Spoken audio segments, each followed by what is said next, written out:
खुदा च तुहाडी सलामती होवे। मैं नवीद मसीह। ਅਸੀਂ ਅੱਜ ਬਜ਼ੁਰਗਾਂ ਵਾਸਤੇ ਚਾਈਨੀਜ਼ ਚਾਵਲ ਬਣਾਏ ਨੇ, ਚਿਕਨ ਤੇ ਮਟਰ ਪਾ ਕੇ। ਸਾਡੀ ਕੋਸ਼ਿਸ਼ ਹੁੰਦੀ ਹੈ ਕਿ ਅੱਛੇ ਤਰੀਕੇ ਦੇ ਨਾਲ ਅਸੀਂ ਖਾਣਾ ਬਣਾ ਸਕੀਏ। हर संडे ਬਜ਼ੁਰਗਾਂ ਦੇ ਨਾਲ ਬੈਠ ਕੇ ਖਾਣਾ ਖਾਣੇ ਤੇ ਵਕਤ ਗੁਜ਼ਾਰਨੇ। ਲੱਗਦਾ ਅਸੀਂ ਖਿਦਮਤ ਇਹਨਾਂ ਦੀ ਬਜ਼ੁਰਗਾਂ ਦੀ ਕਰ ਰਹੇ ਹਾਂ ਤੇ ਖੁਸ਼ ਹੋ ਕੇ ਕਰ ਰਹੇ ਹਾਂ, ਬੜੇ ਅੱਛੇ ਤਰੀਕੇ ਨਾਲ ਅਸੀਂ ਕਰ ਰਹੇ ਹਾਂ। ਖੁਦਾ ਨੇ ਸਾਡੀ ਜ਼ਿੰਮੇਵਾਰੀ ਲਗਾਈ ਹੈ ਕਿ ਅਸੀਂ ਆਪਣੇ ਬਜ਼ੁਰਗਾਂ ਨੂੰ ਸਹੂਲਤਾਂ ਦੇਣ ਦੀ ਕੋਸ਼ਿਸ਼ ਕਰਦੇ ਰਹੀਏ।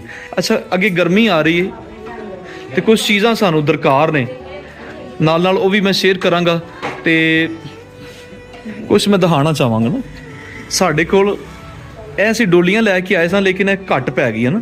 ਕਿਵੇਂ ਬਜ਼ੁਰਗਾਂ ਦੇ ਕੱਪੜੇ ਹੁੰਦੇ ਨੇ ਜ਼ਿਆਦਾ ਸਾਡੇ ਕੋਲ, ਤੇ ਅਸੀਂ ਬੈੱਡਾਂ ਦੇ ਥੱਲੇ ਚੀਜ਼ਾਂ ਰੱਖੀਆਂ ਹੋਈਆਂ ਨੇ। ਇਹ ਕੱਪੜੇ ਤੇ ਕੁਝ ਬਜ਼ੁਰਗਾਂ ਦੀਆਂ ਚੀਜ਼ਾਂ ਸੰਭਾਲਣ ਵਾਸਤੇ ਸਾਨੂੰ ਇਹ ਬੈੱਡ ਦੇ ਉਤਲੀ ਸਾਈਡ ਤੇ ਬਾਕਸ ਚਾਹੀਦੇ ਨੇ।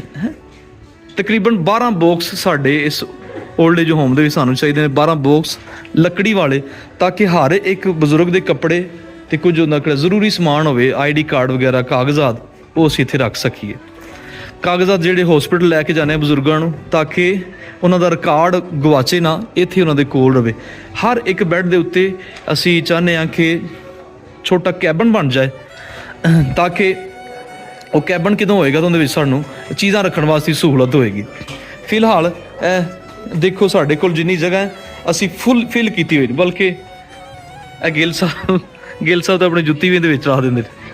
ਅੱਗੇ ਗਰਮੀ, ਜਿਵੇਂ ਸਰਦੀ ਦੇ ਵਿੱਚ ਅਸੀਂ ਆਪਣੇ ਇਸ ਓਲਡ ਏਜ ਹੋਮ ਨੂੰ ਅੱਛੇ ਤਰੀਕੇ ਨਾਲ ਸੰਭਾਲਿਆ, ਪਰਦੇ ਲਗਾਏ, ਬਾਹਰ ਸ਼ੀਸ਼ੇ ਲਗਾਏ, ਤੇ ਹਰ ਤਰ੍ਹਾਂ ਅਸੀਂ ਹੀਟਰ ਲਗਾ ਕੇ ਆਪਣੇ ਓਲਡ ਏਜ ਹੋਮ ਨੂੰ ਗਰਮ ਰੱਖਿਆ। ਹਾਲੇਲੂਇਆ, ਹਾਲੇਲੂਇਆ, ਯਿਸੂ ਜੀ ਨੇ ਠੀਕ ਕੀਤਾ ਮੈਨੂੰ। Hallelujah, hallelujah. ਅੱਛਾ, ਗੁਜ਼ਾਰਿਸ਼ ਇਹ ਵੀ ਹੈ, ਪਹਿਲੇ ਸਾਡੇ ਕੋਲ ਵੀਲ ਚੇਅਰ ਇੱਕ ਆਈ ਸੀ, ਇੰਜ ਇੱਕ ਬੁੱਢੀ ਮਾਂ ਆਈ ਤੇ ਉਹਨੂੰ ਅਸੀਂ ਨਾਲ ਹੀ ਦੇਤੀ ਬੁੱਢੀ ਮਾਂ ਨੂੰ, ਤੇ ਇੱਕ ਸਾਨੂੰ ਵੀਲ ਚੇਅਰ ਚਾਹੀਦੀ ਤਾਂ ਕਿ ਜਦੋਂ ਕੋਈ ਮਰੀਜ਼ ਅਸੀਂ ਹਸਪੀਟਲ ਲੈ ਕੇ ਜਾਂਦੇ ਆ ਤੇ ਉਹ ਕਾਫੀ ਤੰਗੀ ਹੁੰਦੀ ਹੈ ਸਾਨੂੰ ਵੀਲ ਚੇਅਰ ਵਾਸਤੇ।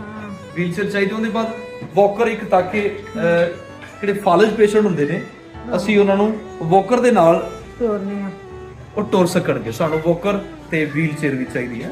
ਗਰਮੀਆਂ ਦੇ ਵਿੱਚ ਸਾਨੂੰ ਇੱਥੇ ਅਗਰ ਸੋਲਰ ਪਲੇਟਾਂ ਮਿਲ ਜਾਣ ਉਹ ਵੀ ਠੀਕ ਹੈ। ਅਗਰ ਕੋਈ UPS ਦਾ ਕੰਮ ਕਰਦਾ ਹੈ ਜਾਂ ਸੋਲਰ ਪਲੇਟਾਂ ਦਾ ਕੰਮ ਕਰਦਾ ਹੈ, ਉਹ ਖੁਦ ਆ ਕੇ ਸਾਡੇ ਇਸ ਕੰਮ ਦੇ ਵਿੱਚ ਮਦਦ ਕਰ ਸਕਦਾ ਹੈ। ਉਹਦੇ ਬਾਅਦ ਅਸੀਂ ਕੋਸ਼ਿਸ਼ ਇਹ ਕਰੀਦੀ ਕਿ ਆਪਣੇ ਬਜ਼ੁਰਗਾਂ ਨੂੰ ਅੱਛੀ ਤੋਂ ਅੱਛੀ ਸਹੂਲਤ ਦਈਏ। ਕਿਉਂ ਬੇਬੇ? ਇੰਜੀ ਕਿ ਨਹੀਂ? ਤੇ ਸਰਦੀਆਂ ਦੇ ਵਿੱਚ ਖੁਦਾ ਦਿੰਦਾ ਜੀ, ਖੁਦਾ ਬਹੁਤਾ ਕਰੇ, ਆਮੀਨ। ਅੱਛਾ, ਸਰਦੀਆਂ ਦੇ ਵਿੱਚ ਅਸੀਂ ਬੜੇ ਸੋਹਣੇ ਤਰੀਕੇ ਨਾਲ ਇਹਨੂੰ ਸੰਭਾਲਿਆ। ਸ਼ੁਕਰਗੁਜ਼ਾਰ ਹਾਂ ਕਿ ਸਭ ਕੁਝ ਸਾਡੇ ਕੋਲ ਹੈਗਾ ਸੀ, ਹੀਟਰ ਆਇਆ ਸੀ, ਚੁੱਲ੍ਹੇ ਆਏ ਸੀ, ਸਾਡੇ ਕੋਲ ਸਭ ਕੁਝ ਸੀ। ਅਸੀਂ ਬਜ਼ੁਰਗਾਂ ਨੂੰ ਬੜੇ ਧਿਆਨ ਨਾਲ ਸੰਭਾਲੀ ਰੱਖਿਆ। ਹੁਣ ਗਰਮੀਆਂ ਦੇ ਵਿੱਚ ਵੀ ਸਾਨੂੰ ਜ਼ਰੂਰਤ ਹੈ। ਅਸੀਂ 3 ਪੱਖੇ ਲਗਾਏ ਤੇ ਹੋਏ ਨੇ, ਲੇਕਿਨ ਇਹ 3 ਪੱਖੇ ਉਹ ਥੋੜੇ, ਕਿਉਂਕਿ ਇਹਨਾਂ ਦੀ ਹਵਾ ਸਾਰੇ ਬੈੱਡਾਂ ਤੇ ਨਹੀਂ ਲੱਗੇਗੀ।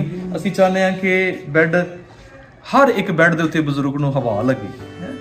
ਉਹਦੇ ਬਾਅਦ ਇਹ ਕਿਹੜਾ ਅਸੀਂ ਸਮਾਨ ਬਾਰ-ਬਾਰ ਦਿਖਾ ਰਹੇ ਹਾਂ, ਇਹਦੇ ਵਿੱਚ ਸਾਨੂੰ ਬਾਕਸ, ਲੱਕੜੀ ਦੇ ਬਾਕਸ ਜਿਹੜੇ ਨੇ ਉਹ ਹਰ ਇੱਕ ਬੈੱਡ ਨੂੰ ਉਹਦਾ ਮਿਲੇਗਾ, ਤਾਂ ਕਿ ਬਜ਼ੁਰਗ ਆਪਣੀਆਂ ਚੀਜ਼ਾਂ ਆਪਣੇ ਕੋਲ ਰੱਖ ਸਕਣ। ਰੱਖੀ ਬੇਬੇ, ਟੁਰੋ ਹੁੰਦਾ ਥੋੜਾ ਜਿਹਾ, ਇਹ ਟੁਰੋ, ਇਹ ਆਪੇ ਟੁਰਦਾ ਹੈ ਤੁਸੀਂ, ਮੈਂ ਬਸ ਆਸਰਾ ਕੀਤਾ।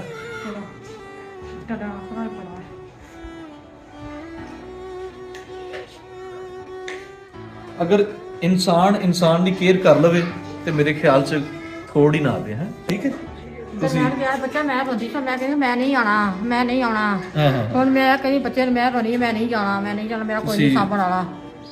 ਖੁਦਾ ਸੰਭਾਲੇ ਤੁਹਾਨੂੰ ਹੈ ਤੇ ਅਰਮਾਨ ਨਾਲ ਬੈਠੇ ਰਹੋ, ਤੁਹਾਨੂੰ ਕੋਈ ਨਹੀਂ ਕੱਢਦਾ।